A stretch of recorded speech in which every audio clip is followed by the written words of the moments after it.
Welcome, folks, one and all, to the Raisin Voices podcast, a show where I speak to voice actors about their work, the industry, their interests, and all sorts of other things.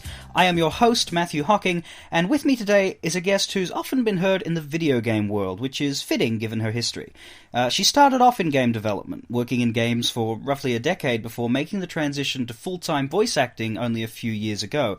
By now you may have heard her as the narrator in Civilization Beyond Earth, Lorraine in The Secret World and its spin-off The Park, and as almost every woman in Octodad, where she starred alongside last week's guest on this show, Tom Taylorson. And next month you'll be hearing her as the female lead protagonist in Mass Effect Andromeda, where she'll star alongside last week's guest, Tom Taylorson. Again. It's a nice pattern, and I hope it continues. Fryda Wolff, welcome to the show. Thanks for having me, alongside all your research. Well done. Look at you and my entire professional biography. Well, it was longer than that. I find the highlights, and I like to make my guests feel as though someone's been listening, even though I've played like none of those. So, first of all, you are the first person on this show who is also on my very short list of actors whose own names sound cooler than half of the characters they play. Fryda Wolff, that name sounds like a Marvel hero, or possibly a villain. Sarah Ryder, that sounds like a person down the street.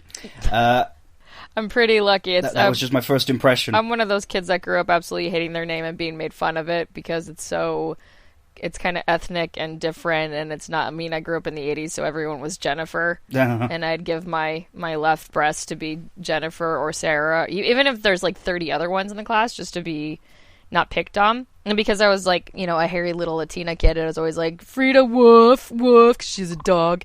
So that's fun to grow up with. And then I became an adult, and then my first day at work, for example, at Obsidian, Josh Sawyer, who's the creative director over there, who's a really good friend of mine now, came in to introduce himself, meet me, and then immediately followed the introduction with, hey, is that your real name or is that like your LARPing name? And I was like, get out. And now we have a beautiful friendship. Kids are horrible. I don't understand why they hate things that are cool and interesting. It's because when you're a kid, the goal is to fit in, and fitting in means not sticking out and being picked on for anything, and then just bizarrely, the thing that you were picked on as a kid is the thing that you end up profiting from when you're an adult. It's pretty similar. Like, the loudest person in the class grows up to be a comic or, an attention-starved communications actor person, whatever. It's the thing that makes that makes the thing go later. But as a kid, it's totally counterintuitive because everyone's like super, super tribal, Lord of the Flies, and just like, get in line, fit in. It didn't work for me. And it squashes the creativity, and I worry about how many people had that, bullied out of them when they could have been, Well, that was then, and this is now, and now we have Tumblr. Yeah. Exactly. Yes. Tumblr. Hey. It's a mixed bag, Tumblr. A lot of good in it, a lot of weird in it. Yeah. But yeah, it's a short list. There's you, there's Lucian Dodge, who sounds like a private detective to me, and Xander Mobus, who sounds like a sci-fi evil doctor kind of thing. Okay, so in line with superhero, let's start with your superhero origin story, I guess, because I am very interested how you sort of transitioned from full-on games industry to voiceover, and how that... So my origin story... So what, the transition bit? Yes, but I'm interested in the brief overview of your time in games as well, because massive game nerd over here. The brief overview is that it was the majority of my adult career. Yes. And adult life and stuff. I was a game developer for 12 years. I got my foot in the door when I was 18. And then exited at 30, and that's when I shimmied over to VO, which I very much consider to be a lateral move, because when I was a sound designer for games, you are privy... It depends where you work, and whether there are other people handling that, but you're usually either directly or peripherally privy to things like casting and scheduling and budgeting, and sometimes being present for sessions, and sometimes getting contracts signed and paid for, and all that stuff. So I've been part of making the sausage my whole adult life, so as a voice actor, I'm just in a different department of the sausage-making factory. But as a result, like, obviously, I'm more than well aware of I've been the client. So now that I'm the talent, I know what the client expects of me, especially in games, like what the shorthand is, what different developers and publishers want and expect based on what they usually do. Like if you're in the industry without any research or explanation, you already know what is expected of you in a Call of Duty versus a Blizzard game versus a fantasy game versus a sci-fi Terran Marine game, whatever. Like, you already know. And outside of the gaming sphere, it's hard to believe, but most people don't know that stuff offhand. They don't have it memorized. It's not part of their headcanon, which means they slow down the whole process and they're harder to work with because you have to teach them from the ground up what they're doing. Having that extra experience, I guess, would make it a lot easier for you to... I guess you would have skipped that learning curve of fitting into all those different roles. I mean, there's no excuse now either. Like, there's no excuse to know, oh, well, I didn't know what they wanted. We have YouTube and Twitch and Endless. People have gone out of their way to make edits of just the cutscenes and cinematics of a game. You don't have to play a game or have a kid or a neighbor kid or go to the YMCA to watch some kid. Because I sat in plenty of classes and seminars, and voice actors would be like, "Oh, so you do a lot of games? Yeah, I really want to get into games. Like it's a country club that you pay dues to, and that's how you get into games." And it's like, well, no, we all get the same auditions, but you can certainly help yourself by doing any research whatsoever. And now just everyone's done the work for you.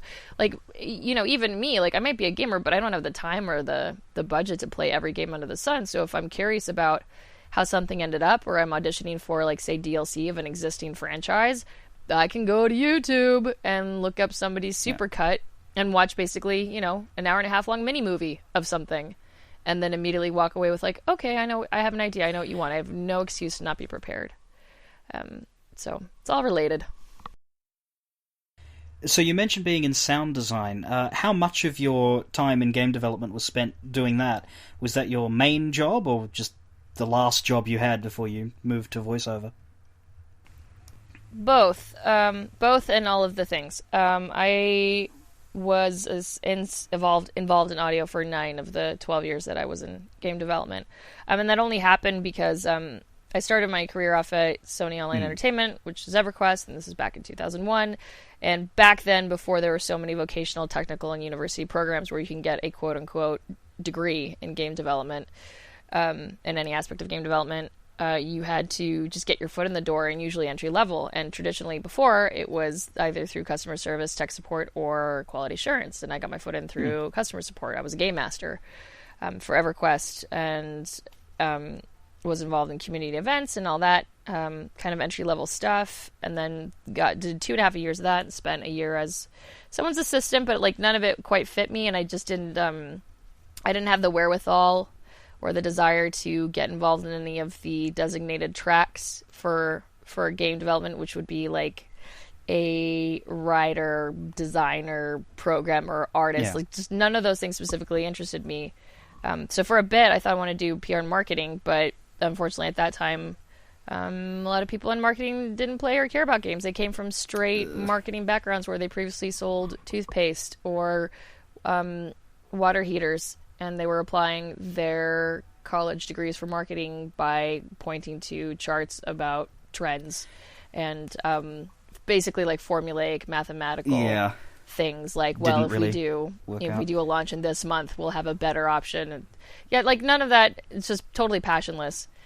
So I just didn't know what to do, and then EverQuest 2 came along, and it was so massive. It was at the time the most ambitious 4VO game on the planet, because they wanted to break 100,000 lines of VO, and which had never been done before. And so everybody in LA and beyond recorded 5 voices. Casting directors were doing 5 voices because they just ran out of people to hire. And that was the first time that Sony required an in-house audio department to support that, because previously they were having a contractor out of house throw things over the wall, and things were being implemented internally. So they finally brought on board an in-house audio department, and they needed an entry-level monkey to just implement VO, and I applied, and I got to be the entry-level monkey.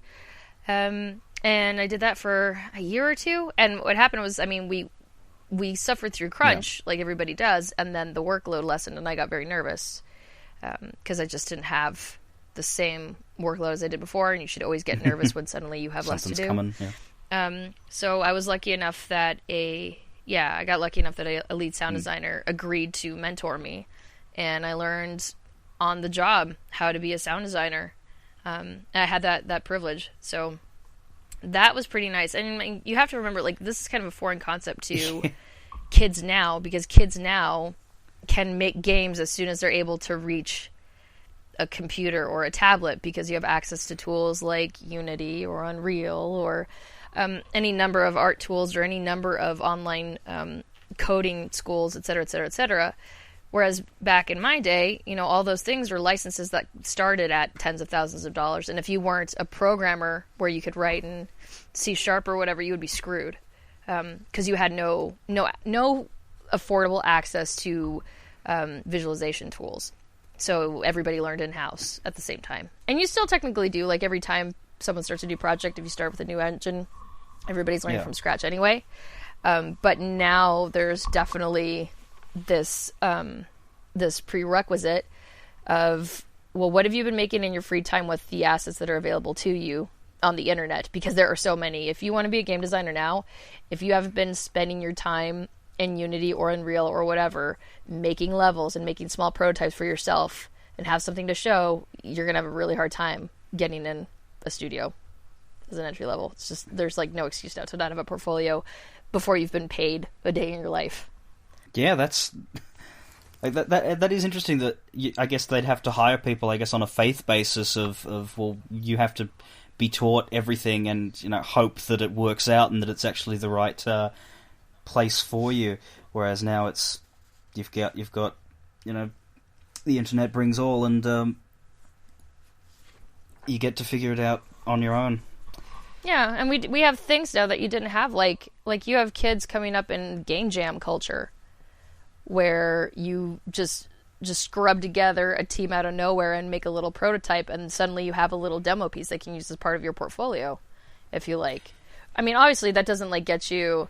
That's not going to get you like a lead position or a director level or whatever. But it's certainly, it shows promise and enthusiasm and self-sufficiency, which is something that every developer is looking for. It doesn't necessarily have to be the super polished piece, but it says, I'm capable of working in these conditions, I'm capable of creating something from this limited stuff, so, you know, imagine what I'll be able to do when you give me all the big fancy stuff. Exactly. So it was voice implementation, not necessarily, you weren't voice directing or anything. No, I mean, I was a little 24-year-old squirt who'd never worked in audio before, and they just needed someone with enthusiasm for audio. And I had looked at, when I was going to potentially go to college, every university I looked at required, like, higher-level math and chemistry credits to get a degree in sound engineering, and I thought, well, that's out. So, in a roundabout way, I ended up back of where I wanted to be as a teen, but I got to do it trial by fire. And so my entry-level job was they had a visualization tool, so I didn't even have to punch anything in via scripts.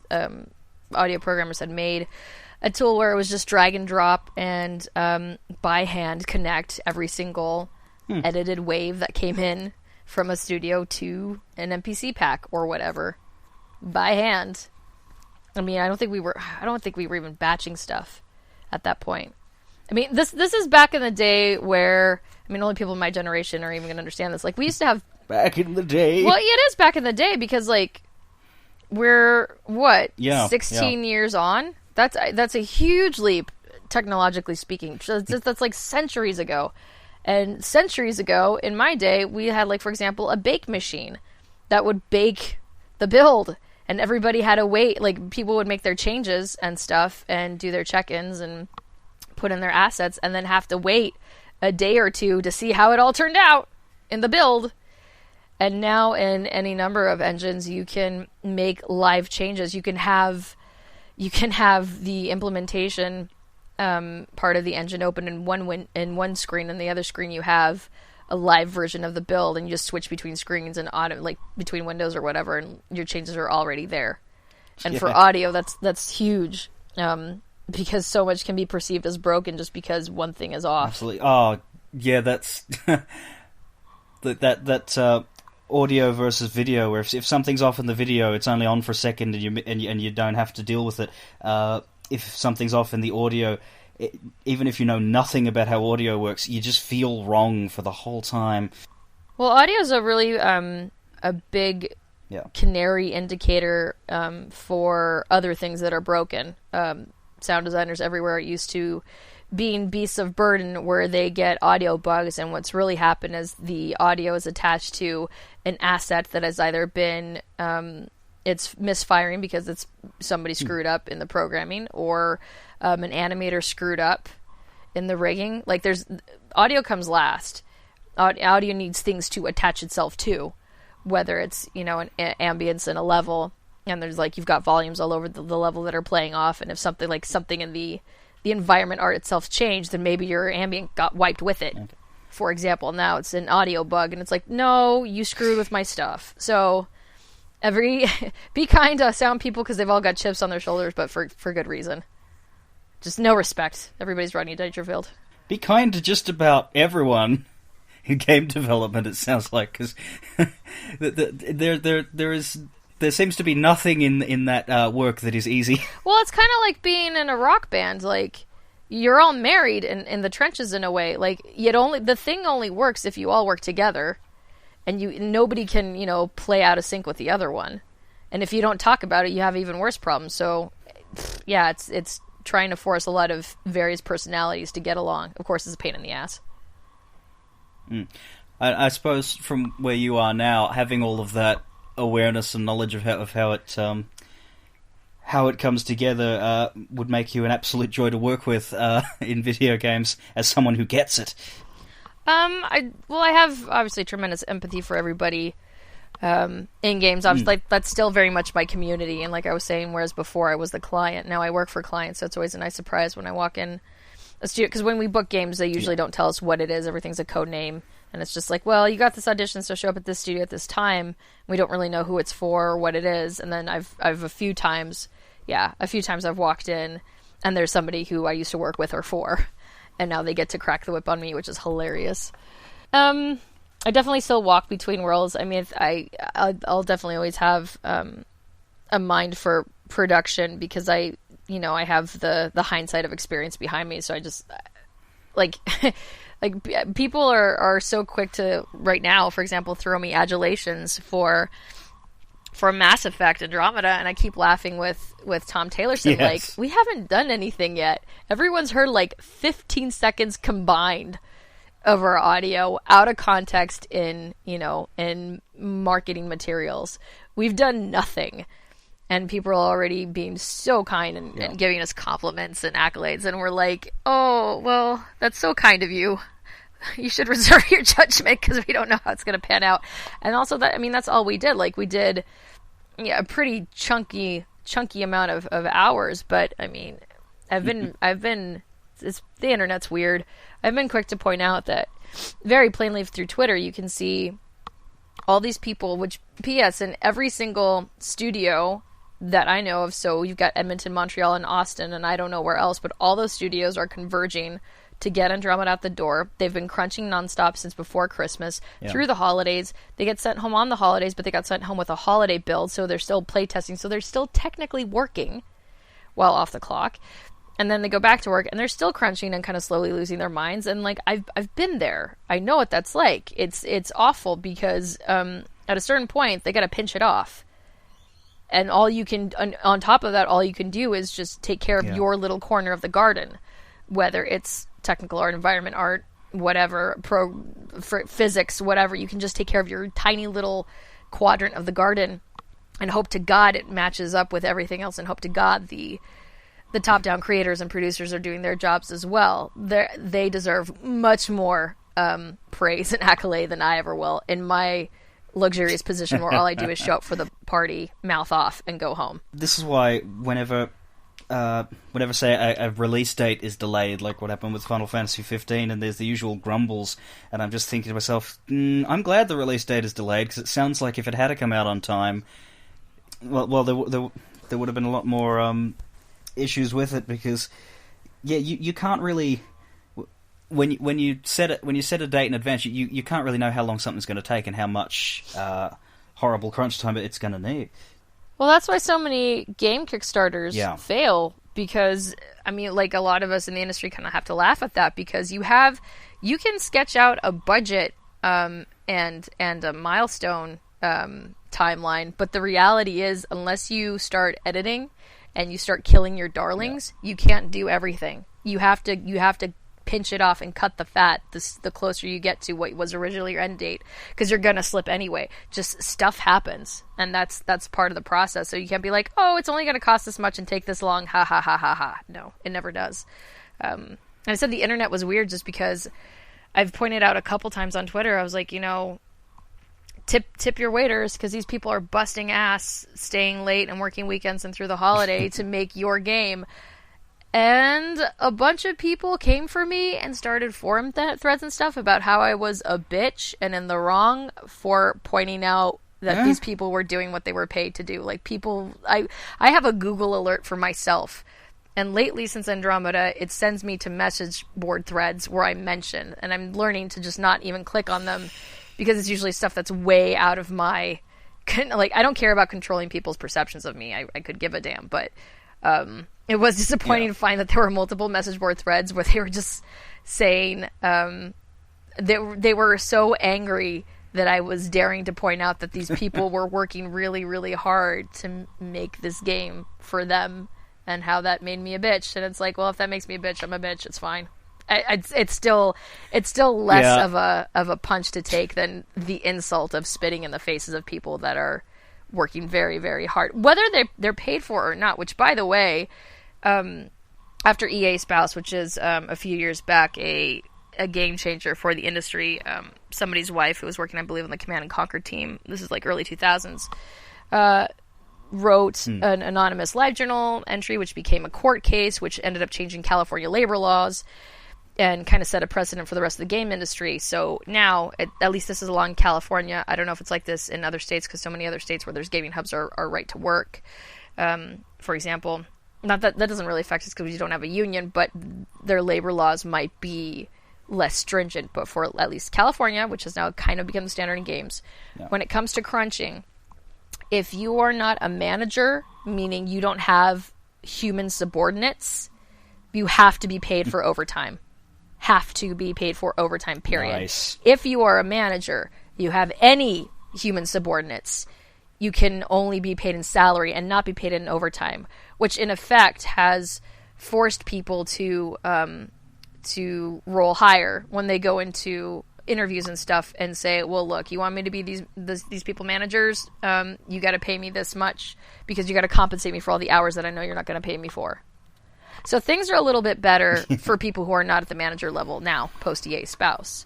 So yes, they're getting paid for their overtime and stuff, but they're also losing their health, their relationships. The meat grinder cycle of games dev is not kind. Yeah. Most people get divorced. I've been divorced. I'm on my second marriage now.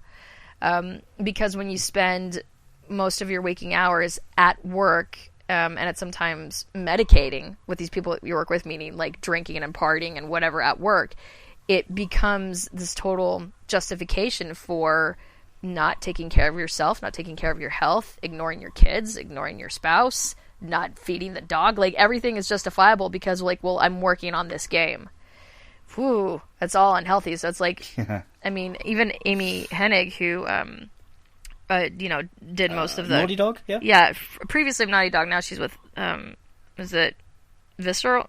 That's right, yeah. Working on Star Wars stuff. Previously she's known for doing the bulk creative work for Uncharted. Even she's come out numerous times and said it's not worth it to the point where it's costing your health and relationships. But people kill themselves, and there's this standard where employers are happy to be abusive because they know that they can bring in 20-year-old kids straight out of college who are just, they're killing themselves, but they're like, but it's Star Wars. And they're so happy to kill themselves for a franchise. So, I have all that empathy and history and therapy in my back pocket. So I really can't understand when people are like, fuck them, they're doing their job. That's what they get paid for, isn't it? Oh man, you have no idea how else they're paying for it. How else they're getting paid for it. So yeah. So having said that, hopefully Andromeda will be great. So, with and through all of this, did you have any acting experience before you started to make the transition, or did the voice acting just kind of come out of nowhere for you, I guess? Voice acting didn't exactly come out of nowhere. It's just one of those things where you go to a thing and you watch someone else do something and you're like, I could do that. But you actually mean it, you're not actually full of shit. Yeah. Which happens, famously, I believe Larry David, who's pretty well-known former writer from Seinfeld and had Curb Your Enthusiasm, and he's a well-known, smart, intelligent comic, did that. Yeah. He used to go to clubs, and he was like, this guy's an idiot. I could do that. And people just got sick of it. And they're like, well, go, do it. And he's like, fine. And he did. There's definitely a difference between doing and criticizing. I constantly think of modern art, a lot of modern abstract art, even Jason Pollock and whatever. A lot of people will stare at it and just be like, my kid could do that. I could do that in my sleep, high off my tits. This is garbage. And it's yeah, but you didn't. But you didn't, and you're not hanging in a museum. Yeah, it's not about how it looks. It's about, what... it's infinitely more complicated than what you see. Yeah, and I'm not advocating for modern art. I don't get modern art either, but I also admit I'm not willing to do it. I'm not willing to do the work involved to hang in a museum and be admired for being a modern artist. You know what I mean? So it's there's definitely a separation between talking crap about someone who's doing something that you think is easy and you don't understand, and actually getting your hands dirty and doing the thing. So I think I had the confidence of I could do that, and then crossed over and be like, oh, thank God, I can't actually do that. I wasn't full of it. I'm also very, very self-critical and self-deprecating, and I definitely don't speak up or advocate for myself. I don't carry around a lot of ego and presumption that I can do 1,000 things. I'm actually terrible at most things, which really helps me narrow down the things that I'm good at. Yes. So this is just one of them. My father was a film actor, but my parents were much older than me. I was a unprepared surprise. My dad contracted the mumps as an adult, and it boiled his balls. And typically, when you have the mumps as an adult and you have a fever that high, you go sterile. So they thought he was sterile. And then I showed up 7 years after they were married. So the joke was it took my mom that long to figure it out. And they were so old they should have been my grandparents. So we had this tremendous generational divide. And my father was an actor in the Hollywood system through the 50s and 60s, mostly working out of England, because I believe Fox Studios had a setup there, and he was a bit player in a ton of Jane Mansfield films out there. His first wife was a lady from York. And all that stuff. So he had that background, and he kind of tried to impose it on me. And when I was ages 6 to 10, he was having me memorize Shakespearean prologues and monologues, and I was a little 7-year-old watching Cabaret, which is incredibly inappropriate. And memorizing all those songs. And then by the time I was 10 or 11, he's like, you're not that great, not worth the investment. My dad was from a different era, and I've had conversations at length. Richard Horvitz, who was my main mentor when I was taking classes and stuff, he was the voice of Invader Zim, a bunch of other stuff, and we talked about it, and he's like, you do realize your dad missed the Dennis Hopper Easy Rider generation. I was like, son of a bitch, you're right. And that cast a big light bulb for me, because what happened was my dad was from the era where you learned how to speak in the theater very properly, so everyone sounded the same. And that's also where you've got that cockamamie mid-Atlantic accent that you hear in black and white film. Everyone talks like this. It's not quite American. Yes. It's not quite English, but everyone's so proper. Nobody talked like that in real life. You can look up any number of articles, videos. There's a ton of information about this. Nobody talked like that in real life ever it was put on because if you wanted to work in film or television, you came up from the theater, and we all learned to speak the same way. So it created like this strange artificial way of and cadence of speaking. Well, my dad grew up in that environment with that standard and that expectation. And then the 60s and 70s came along, and the era of like Easy Rider, the Dennis Hoppers, the Marlon Brandos, where these guys were like dirty and greasy, and I don't mean literally. Their acting was like dirty and greasy. They were very much about being relaxed and true to life, and not working so hard to make like a cartoon clown of a character. Just very natural gut instinct, gut reaction acting, which is so. I mean, watch something from the 50s. And then watch something from the late 60s and the early 70s, and you just see this huge cultural shift. Well, my dad never got on that boat, so I don't think he could relate to me very well in my generation, just because, you know, I grew up with like, think of the most quintessential 80s classics would be like any John Hughes movie, for example. Or any Robert Zemeckis film. So, like, look at something like 16 Candles, or look like something like Back to the Future. And those characters John Hughes characters are like people in your neighborhood. And like Robert Zemeckis characters are people that you can really relate to. But nobody's trying really hard to be proper, unless they're like a parody of a proper, posh, high, you know, person who's trying to say something about social class. So that's what I grew up watching and consuming. And then that trend has carried over even now into 80s cartoons were super cartoony. 90s cartoons were really heightened and exaggerated. Think of like the X-Men. And then Adventure Time came along and broke everything. And now all we see in cartoon and like you can tell when trends come in waves because you see it in the auditions. Since Adventure Time, which just wrapped their last season ever, and it was like, what, 8 seasons, 13 seasons, and a long-ass time, every single cartoon on whatever network wants conversational, relaxed, non-cartoony, non-exaggerated. They hire a lot of stand-up comics who aren't necessarily actors because comics have a very strong one note. Usually, unless you're like a Hank Azaria or a Robin Williams, can't be other people, but they're really good at being themselves. So, for example, Bob's Burgers, that's Eugene Merman being Eugene. Like, that's him. That's his voice. And then Dan Mintz as Tina. That's Dan Mintz. Yeah. Nobody's trying to be something else. They're just being very, very calmly themselves and a kid.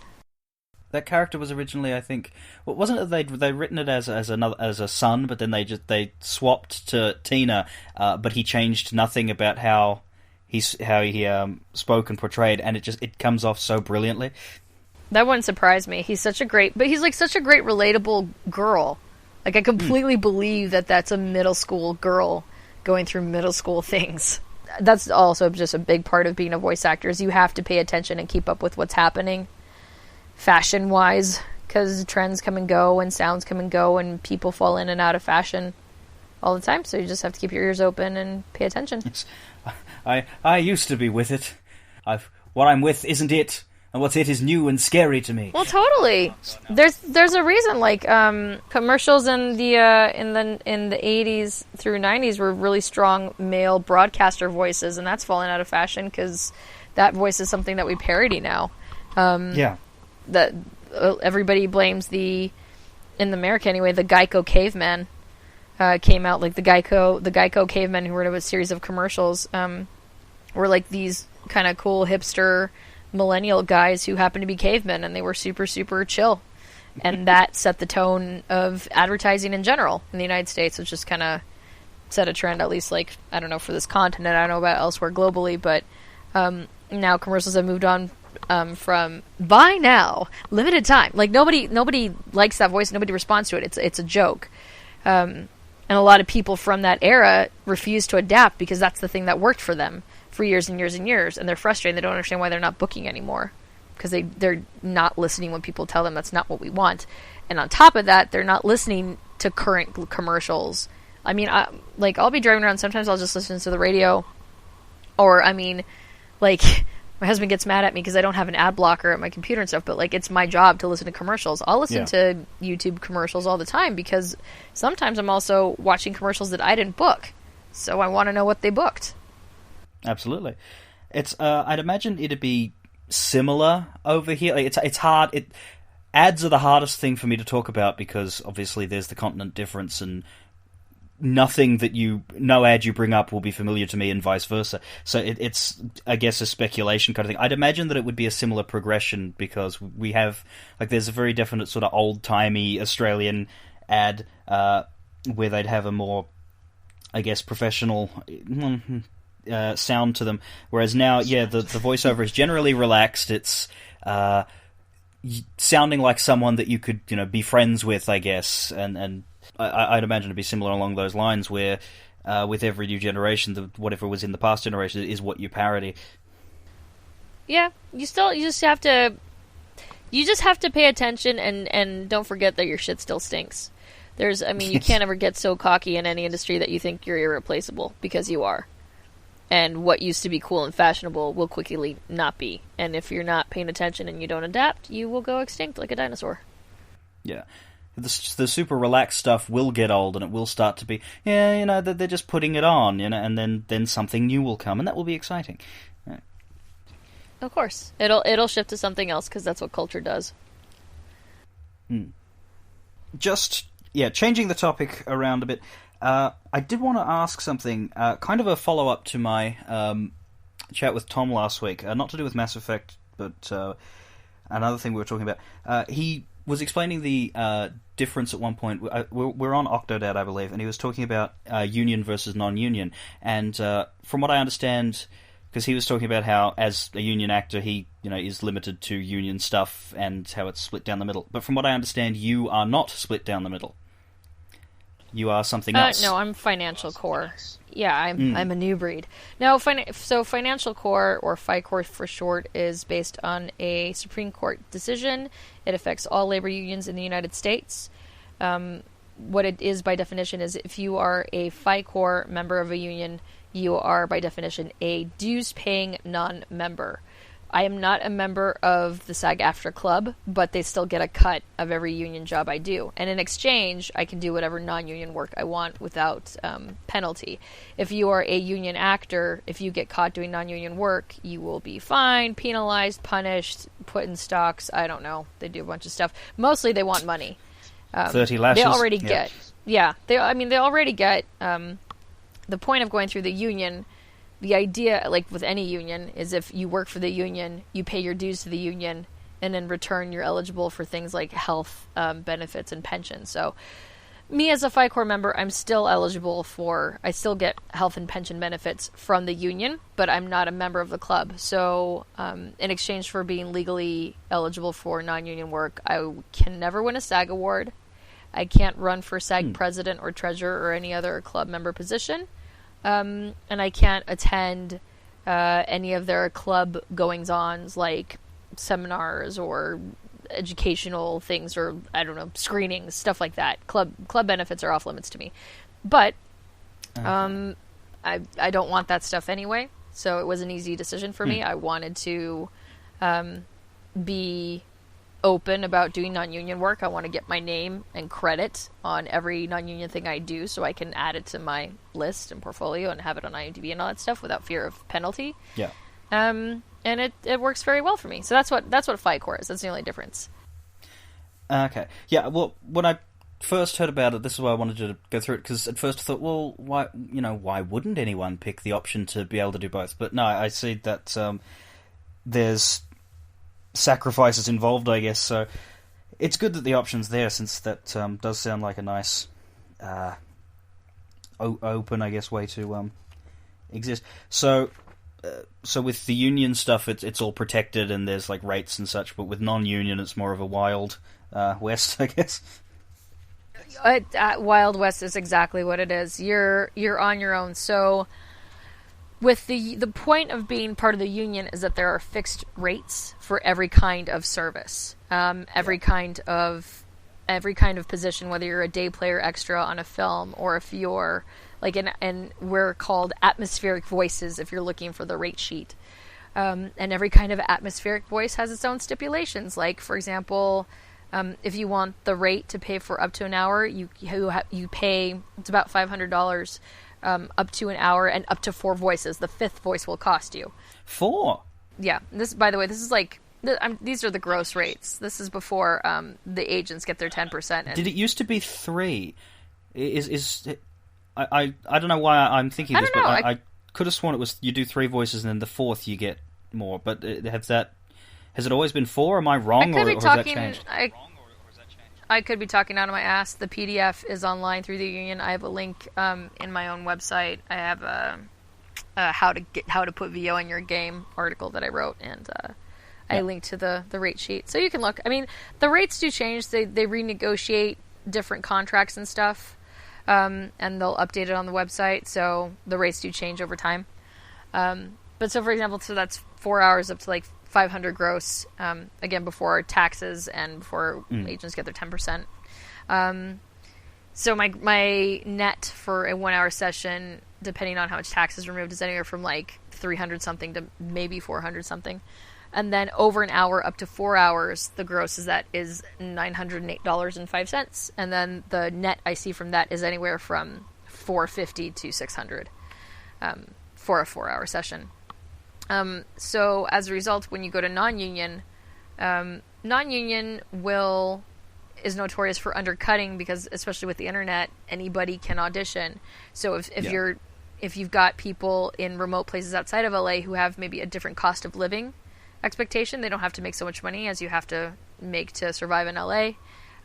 Or they're simply ignorant and they just don't know about union wages and stuff, they'll accept anything because they're desperate for experience and desperate to do the work at whatever they're being paid, even if they're being underpaid, just like any other free market for creative work situation. I mean, now we have garbage like the Fiverr website where people are offering VO services for $5. That thing is an aberration and deserves to be blasted off the face of the internet. Because everybody's and also, like, you get what you pay for, you know? If you're paying suspiciously low for VO, then you're probably getting suspiciously terrible work, because it's somebody who isn't valuing themselves properly and maybe doesn't have the experience to understand what they're really worth. I had an interesting experience with a paid gig that I got randomly through I guess it was it's an Aussie website that's kind of like Craigslist almost, and so straight away it was this is a strange place to be looking for voice actors, and it came to nothing, but like the amount that he was offering to pay seemed like really good, and so I went into it very skeptically, thinking, okay, this is, you know, the worst that can happen here is I record some lines and spend, you know, a couple of hours that I get nothing for. So I'll do it. Why not? And I ended up feeling quite bad, because I think, and I'm being very very vague here in the details, but I think he was over his head because I think it was a cartoon that he wanted to put forward somehow. I think it was a web thing, I don't know. But essentially he'd had an investor who like pulled out, but he was so like nice about it, and he ended up paying, and he paid the full amount, but it sounded as though he almost like could barely afford to, and he never used the lines or anything. And like I'm not a voice actor. I'm not planning on, you know, pursuing it. It was just I do it as a hobby occasionally. That was the one time I found someone who was willing to spend money on me, which was a surprise. But I ended up feeling bad taking his money as a result, because it just seemed like such a misguided venture on his part. So it's very Wild Westy from my experience. I think you both learned something that day. I mean, like, you don't feel too guilty if a client. I don't feel bad when a client delays on paying me. I only feel annoyed because they're making me wait so long to get paid. In VO, it's considered average. for you to be paid up to 90 days after a session. After 90 days, you start asking politely. That's a good system. And then the longer it goes, the nastier you can get. I mean, I've had clients who like have owed me for a session going back 7-9 months, and they try to book me again, and I'm like, no, and then magically the money appears because they're having to tell a client that they can't get me because they owe me money from last year. Oh, that'd be a fun conversation to have. Well, in life, people are thrilled to take advantage of you for as long as you let them. It's up to you. Yeah. Yeah, and going through that, it's like that was the thing. Like I was, not that far out of high school then. I remember talking about this thing, and my mother was sitting me down saying, "Yeah, just be very careful with what you're doing, because don't expect that you're going to get all this money." And I'm still amazed that I did. Like, I didn't really chase the guy up. He sounded like he was, feeling very regretful of the whole thing, and it was. So I guess I got paid, but also. Yeah, learning experience. So now, me personally, being FICOR, I mean, when I started out, I did plenty of jobs where I knew I was being underpaid and undervalued, but I didn't care because I felt like they were getting their money's worth.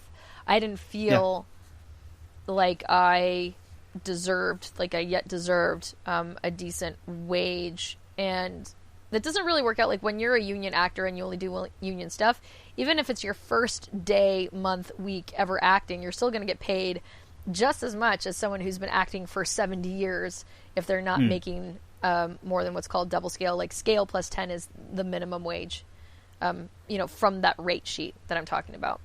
Yeah. And after if you've accrued a certain amount of celebrity or availability or whatever, your agent can start asking for double, triple, quintuple scale, whatever. But if you're just an average Joe and you're not that wanted and you're chasing jobs more than they're chasing you, you're probably just getting paid scale, which is minimum wage. And if you're union only, you're getting paid regardless of your talent or ability or want or celebrity or whatever. But so me personally, I've leveled up enough where I'm booking enough union work that I can no longer justify doing non-union work for less than scale minimum. So when a client comes to me, and if they don't want to go through my agency, if they don't want to go through the union, they want to do non-union, that's fine. But I'll point to the union rate sheet and say, you have to pay me union minimum wage in order for me to justify booking time out of my day. Because the whole, being an actor or voice actor means you have to be unemployed in order to be employed. The reason, we make the freelancer math has nothing to do with salary math, and it makes a lot of people's brains explode. If your whole work experience is only in a 9 to 5, 40 hours a week job with a guaranteed paycheck, your head might explode at freelancer rates, but that's because freelancers don't work all the time. So we have to price to cover for all the times when we don't work, or when we're ill, or when no one wants to hire us, or there's a recession, or whatever. I mean, construction contractors can only work when it's dry. Construction contractors price out their time because they know in the wet months, whenever their rainy season is, they're going to be ass out of work, all their projects will stop, and no one will hire them because they can't work. Yeah, and at least they have structure. Sure. With you, it's a lot more up and down, yeah. Oh, yeah, so for us, first of all, our actors, just, again, are, at the tail end of the sausage factory. A whole lot of people are between us and the paycheck because the money trickles downward. Yeah. A project, it doesn't matter if it's marketing, animation, games, whatever, a project has to have gotten approved, has to have gotten a budget together, somebody wrote the damn thing, legal approved it, and then somebody booked studio time, and then sent out an audition, and finally they book me. A lot of money rolled downhill. All that money has to be in place and exist in the first place before I even get an audition, never mind get a job. So it's all about coverage, and then covering your cost of living, and then winter is always coming, so you have to live kind of frugally just to make sure, just in case. And then illness certainly affects voice actors more than anybody else in entertainment, I think sometimes.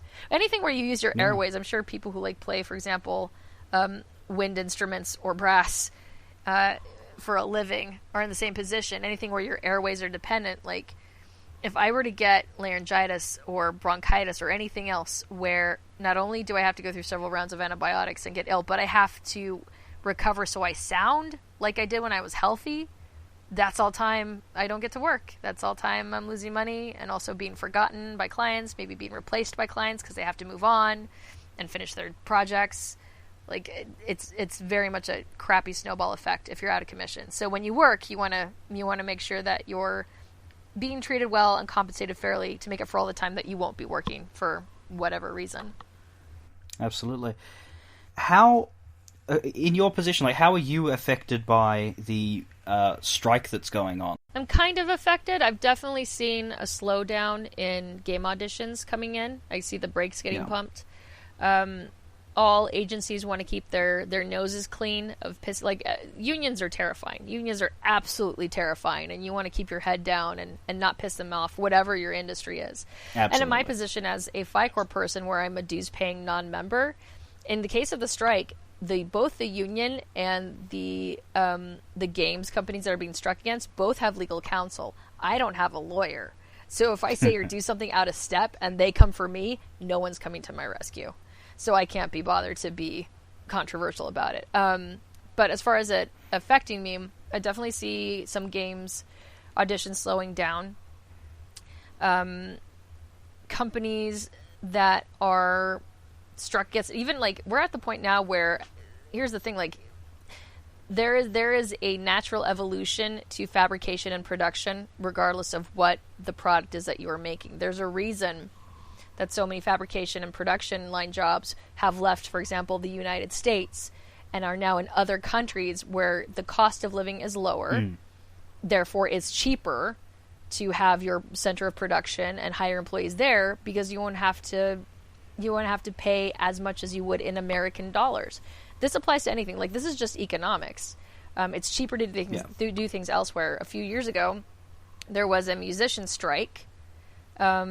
And as a result, people don't record game scores in the United States anymore. Instead of getting the rates raised like they wanted, people just record in Europe because it's cheaper. And that's like, if the production costs become too competitive, companies give up and leave and they never come back. So right now, at this point in time, anyone who can do an American accent in Canada, and especially the United Kingdom, is making a killing. They're happily taking all the non-union work that union actors won't do. And I'm like, I'm not even seeing those auditions because they're going directly to the United Kingdom. So there's that aspect of it. Companies that are not on the strike list have already started going non-union. They're not waiting to be struck. The way this whole strike has worked is the companies that are struck are the companies that bothered accepting the invitation and going to the negotiating table. Yeah. They are representing the games industry at large, but nobody asked them to. They're just literally just the people who showed up. So if you look at the list, it includes recording studios and casting directors, like middlemen people who don't actually necessarily run the sessions or determine session budgets or whatever. Like, they're just middlemen. But they bothered showing up. So now they're being struck against because they were on the other side of the table. I would hope that the closer you get to being at the sessions and the direction, the closer you get to that, the more sympathetic you'd be. Yeah. So some companies are just flat out doing non-union games from the get-go. So for me personally, non-union work never has been and never will be under the jurisdiction of the union because it's non-union.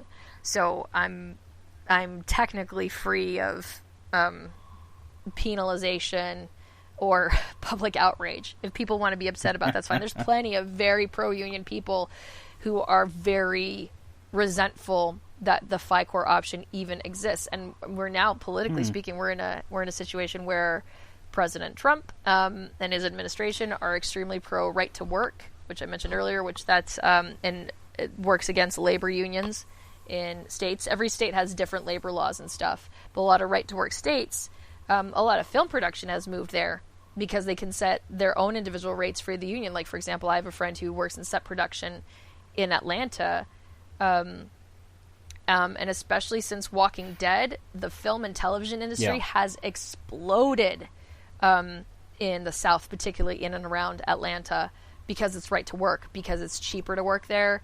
You can pay employees less because their cost of living is lower. It's the exact same thing. Instead of going to China or India, they just went to Georgia.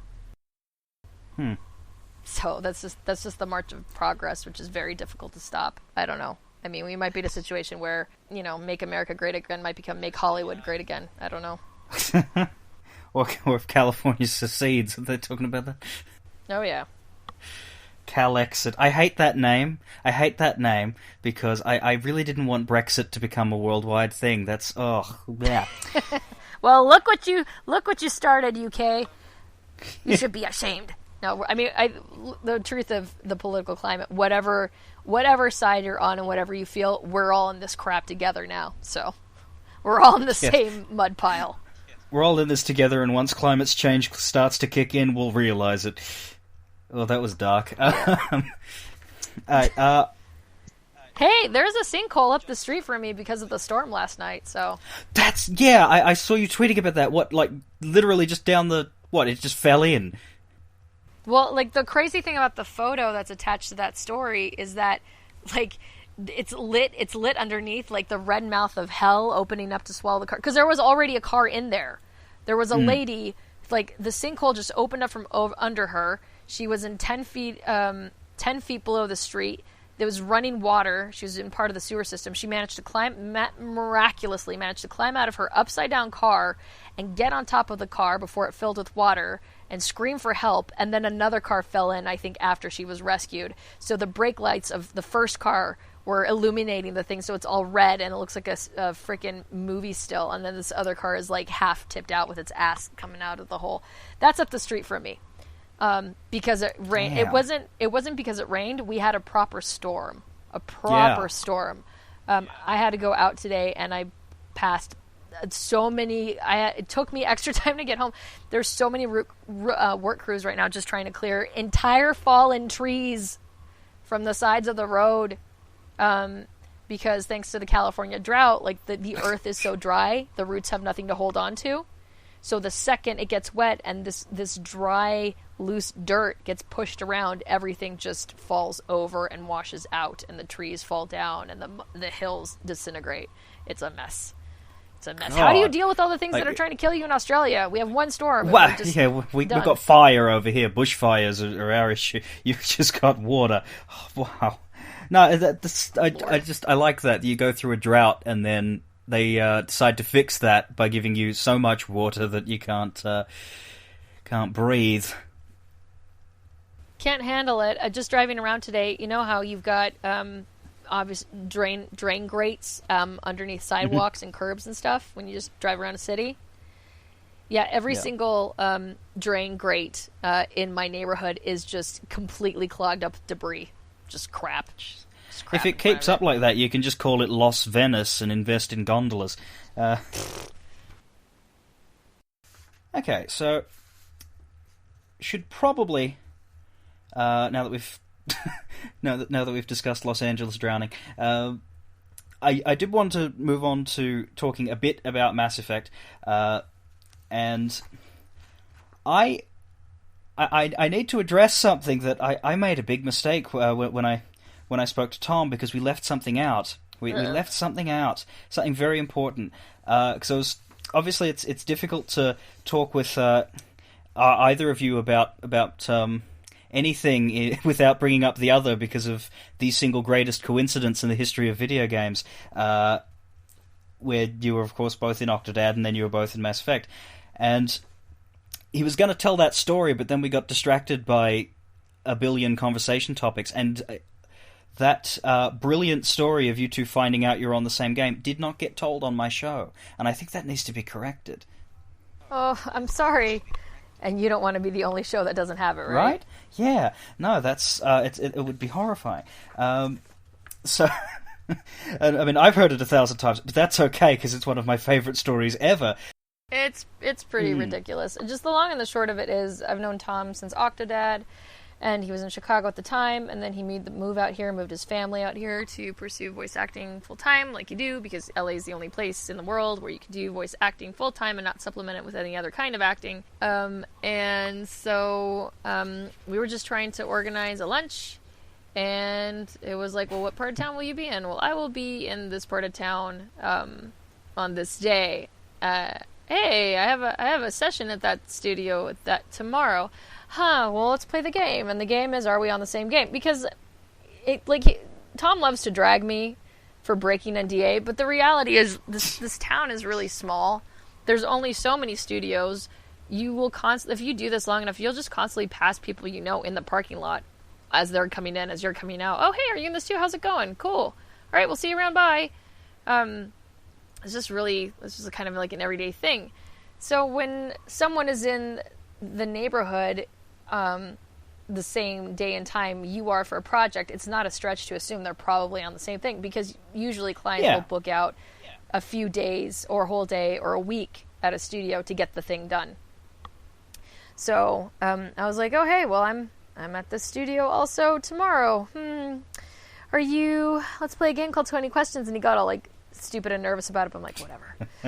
Because I don't care. I have no scruples. So I just said, is your game in space? And he's like, maybe. And I'm like, is your game in Canada, being directed by Canadians? Maybe. Uh-huh. Okay, well, I'm just gonna rip the Band-Aid off now, Tom. I'm so sorry to have to be the one to tell you, but can you keep a secret? I'm the player character for Mass Effect Andromeda. And he didn't even wait or skip a beat. He just immediately said, no, I'm the player character for Mass Effect Andromeda. What? And then it was just 20 minutes of freaking out in my car. I called him from my car. I'm sure he was at home, and it was very, very stupid. So yeah, we were just like, ha! And the more remarkable thing about that, like, we had to tell Bioware a few months in, by the way, I don't know if you guys realized, but you hired like 2/3 of the team from Octodad. They had no idea. I mean, they picked us out of a hat. An audition went out, and they selected us because that's how this job works. But no, they didn't bother researching or whatever. So they were really amused by that. Well, and that's fair enough, because just about every voice actor seems to know each other from the strangest of places. But that one is particularly ridiculous, just in the fact of, because Octodad had 3 cast members, didn't it? It was you two and Somerville? Yep. Anne Sonneville was the mother and the son. I was the daughter and all the other women. And Tom was Octodad and all the men. And that's it. That's the whole game. Ta-da! But yeah, well, I can say that I, for one, am very much looking forward to part 3 of the Talus and Wolff trilogy, where they like just throw you both in a pit and make you fight to the death. Probably. No, that'll be like at a fan convention or something. I don't know. Yeah, it's just I mean, this is breaking NDA. Yesterday, I got to be Nolan North's girlfriend in something, which was really cool. He wasn't there, but like I'm his girlfriend, and they fed me his lines. So I was like, oh. This is so unexpected, Nolan. I mean, he's not even physically there. It was just, we were, they're running scenes, and I was like, who is this? And they're like, oh, it's Nolan, because he doesn't need a last name. And yes. So for my own sanity, I was like, Nolan North, rad. Oh, Nolan North's girlfriend. Nolan will never know. I mean, no pressure at all. Right. So, but I mean, how lucky am I that I got to act against Nolan's performance. That's also a big benefit. Like Tom and I have talked, we can't per EA, and I quote, we were sent an email that said you can only admit that you're a character in the game being Mass Effect Andromeda, and we're literally not allowed to talk about anything else. We'll only I think at most we'll acknowledge now things that have been in exclusive interviews and stuff like that that's coming from the content creators, but we're really not at liberty to talk about the game.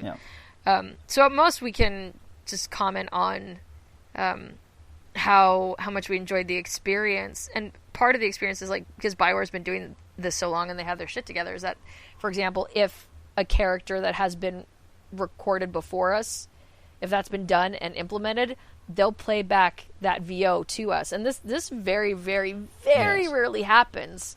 in games at all. Usually, I mean, even worse, we won't even get we never get our scripts before the session. We always go in completely blind. We say hello to the client for 2 minutes, and then we're supposed to be off to the races.